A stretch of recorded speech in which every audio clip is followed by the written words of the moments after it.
Assalamualaikum warahmatullahi wabarakatuh. Waalaikumsalam. Alhamdulillahirabbil alamin, masyaallah. Hari ini yang dirahmati oleh Allah Subhanahu wa taala, kita bertemu pada pagi hari ini di hari yang cerah ini semata-mata kita mengharapkan ridho Allah Subhanahu wa taala dengan menambah beberapa ilmu yang akan saya sampaikan dan kita sama-sama belajar. Ini tentang, sekali lagi, tentang pentingnya sholat, karena sholat ini awalu ma yuhasabu bihi yaumal qiyamah. Sholat ini adalah awal pertama kali yang akan dihisab, diperhitungkan nanti di akhirat. Jadi memang sholat ini berat, apalagi untuk orang-orang munafik, sehingga Allah Subhanahu wa taala mengingatkan apabila orang mengetahui tentang keutamaan sholat subuh secara berjamaah, maka orang-orang munafik ini akan datang dengan cara merangkak. Karena saking apa? Karena saking tahu daripada keutamaan sholat subuh. Hari ini karena kita tidak tahu fadilah atau keutamaan daripada sholat subuh. Oleh karena itu, untuk menguatkan dalam diri kita bagaimana agar kita ini semakin semangat kuat di dalam sholat, melaksanakan sholat, maka akan saya bacakan beberapa hadis sebagai penguat. Karena perkara-perkara yang nampak seperti ini yang dirahmati oleh Allah Subhanahu wa taala memang berat sekali untuk diamalkan. Kalau kerja kita langsung dapat duit, meskipun kadang-kadang kita kerja ini ada yang juga tidak dapat mendapat duit. Misalnya orang yang kerja ke Malaysia atau ke negara-negara yang lain ya, ada yang mereka justru mereka mendapatkan penderitaan ya, dan bahkan tidak mendapatkan gaji. Begitu juga di dalam sholat ini, hadirin rahimakumullah, ini perkara yang tidak nampak ya. Ada orang yang sholat tapi tidak mendapatkan pahala, ya kan? Ada orang yang sholat hanya yang dia mendapatkan capek saja. Ada. Karena apa? Karena di dalam sholat ini dia tidak sungguh-sungguh, tidak memaknai daripada arti sholat. Oleh karena itu kita orang yang dasar, orang awam yang belum mengenal sholat begitu baik, maka penting kita membaca tentang keutamaan, fadilah, keutamaan apa sih keuntungan daripada sholat.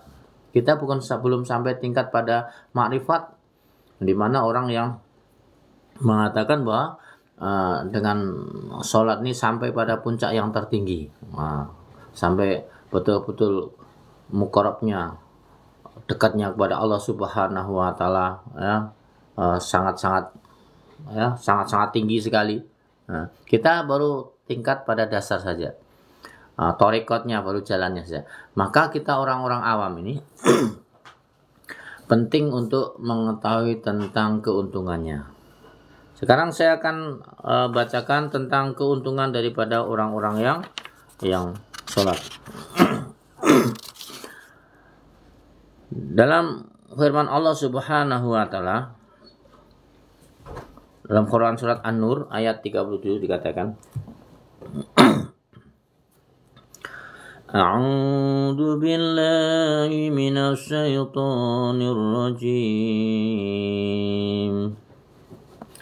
Rijalun la tulhihim tijaratun wala bai'un an dzikrillah wa iqamis sholati wa ita'iz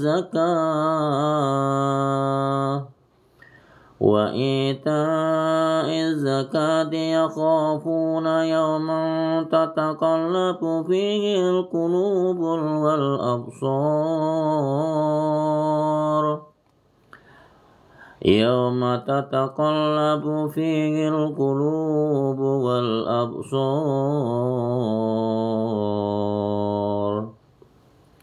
Artinya, laki-laki yang tidak dilalaikan oleh perdagangan dan jual beli dari mengingat Allah, mendirikan sholat dan membayar zakat, mereka takut kepada hari ketika hati dan penglihatan berguncang. Quran surat An-Nur ayat 37. Hadirin yang dirahmati oleh Allah Subhanahu wa taala. Di dalam Quran surat An-Nur disampaikan ada banyak orang yang melakukan perniagaan, jual beli, tetapi dia senantiasa mengingat Allah Subhanahu wa taala.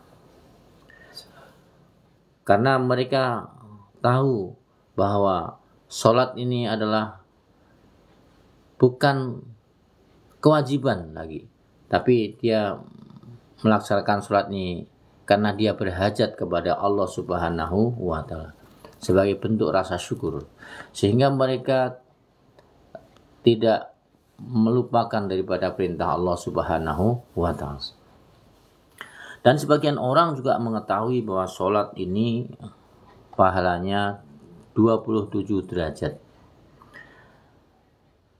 Dari Abdullah bin Umar radhiyallahu anhu berkata, Rasulullah SAW bersabda, sholat dengan berjamaah 27 kali lebih baik daripada sholat sendirian. Hadis riwayat Malik, Bukhari, Muslim, Tirmizi, dan Nasai. Di sini disampaikan bahwa orang yang melaksanakan sholat berjamaah itu nilainya lebih tinggi daripada orang yang sholat sendirian. Namun demikian, kalau kita masih bisa melaksanakan atau kita belum bisa melaksanakan sholat berjamaah, maka kita sebagai orang awam, maka kita awali dengan kita melaksanakan sholat sendirian di rumah. Kemudian kita semakin belajar dan belajar. Setelah kita tahu pentingnya daripada sholat di masjid, maka kita melaksanakan sholat di masjid berjamaah. Ya minimal maghrib dulu. Kemudian ditingkatkan daripada isya, subuh, duhur, asar. Sampai kapan? Sampai pada tahapan kita memahami makna pentingnya daripada sholat. Jangan sampai kita sudah semakin tua, sudah mendekati daripada ajal, karena ajal ini sebenarnya memang hanya Allah yang tahu, tapi kita semakin tua mestinya kita semakin meningkatkan daripada amal ibadah kita, sehingga kita termasuk orang-orang yang beruntung. Bagaimana caranya? Ya kita belajar, semangat belajar dan belajar.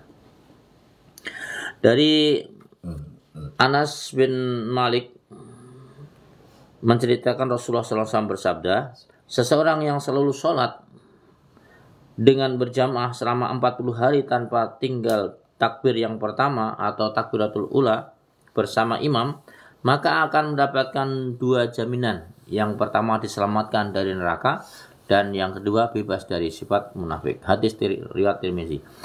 Nah, pada tahapan-tahapan ketika manusia atau kita sebagai orang yang beragama Islam, yang beriman pada Allah, ketika kita semakin meningkat keimanan kita, maka kita usahakan bagaimana kita sholat ini sampai berusaha untuk tidak meninggalkan daripada takbiratul ula selama 40 hari.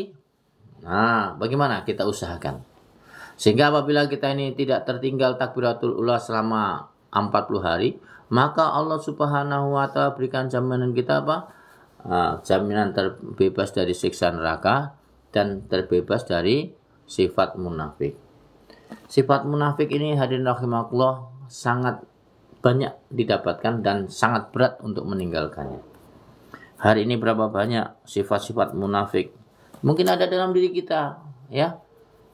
Sifat-sifat yang munafik itu, ya. Karena setiap manusia, apalagi zaman sekarang, ya, belum bisa 100% untuk meninggalkan daripada sifat munafik. Meskipun itu tahapan yang kecil, tapi mestinya kita berusaha untuk bagaimana kita ini terhindar daripada sifat munafik tadi. Salah satunya apa? Ya kita senantiasa kita yakin kepada Allah Subhanahu wa taala, yakin dengan firman Allah, yakin dengan sabda-sabda Rasulullah SAW. Salah satunya apa? Yaitu kita berusaha sholat 40 hari tanpa tertinggal takbiratul ula bersama imam. Nah, ketika imam Allahu Akbar, maka bagaimana kita ini sudah ada di situ, dan ketika imam takbir Allahu Akbar, kita mengikuti dengan Allahu Akbar, takbiratul ula. Dari sini menunjukkan ada peningkatan dalam diri kita untuk apa? Untuk menghindari pada siksa api neraka, dan yang kedua untuk menghindari dari sifat munafik. Hari ini yang dirahmati oleh Allah SWT, inilah yang saya sampaikan nih, mudah-mudahan para pemirsa dan saya semakin memahami bahwa hidup ini adalah milik Allah Subhanahu wa taala, bahwa hidup ini adalah sebentar saja, senang, susah, hari-hari kalau misalnya orang senangnya main terus, suatu masa pasti akan mati. Hari-hari orang sukanya berzina terus, suatu masa pasti akan mati. Hari-hari orang sukanya cari duit terus, suatu masa pasti akan mati. Hari-hari orang senangnya ke disko terus, suatu masa pasti akan mati. Hari-hari orang ini beribadah terus, suatu masa pasti akan mati. Nah, dalam kehidupan kita hadirin rahimakumullah, bukanlah masalah ibadah atau maksiatnya, tapi bagaimana kita ini benar-benar mendekatkan diri kepada Allah Subhanahu wa taala dengan cara yang diridhai oleh Allah Subhanahu wa taala. Maksiat dilarang oleh Allah Subhanahu wa taala, tetapi maksiat tidak bisa ditinggalkan dalam diri kita. Karena apa?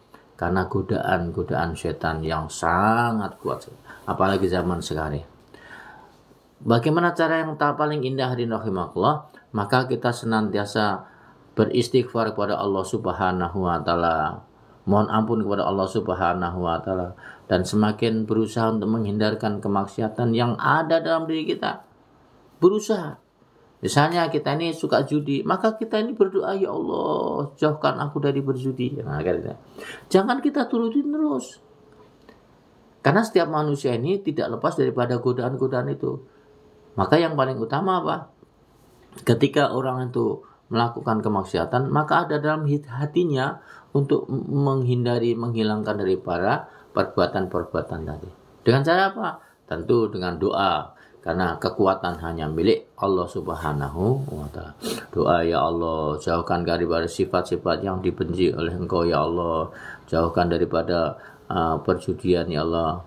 Jauhkan daripada berzinaan, ya Allah. Jauhkan daripada pencurian, ya Allah. Sifat-sifat ini yang buruk ini, maka cara menghilangkannya dalam diri kita adalah berdoa kepada Allah Subhanahu wa taala. Berdoa terus.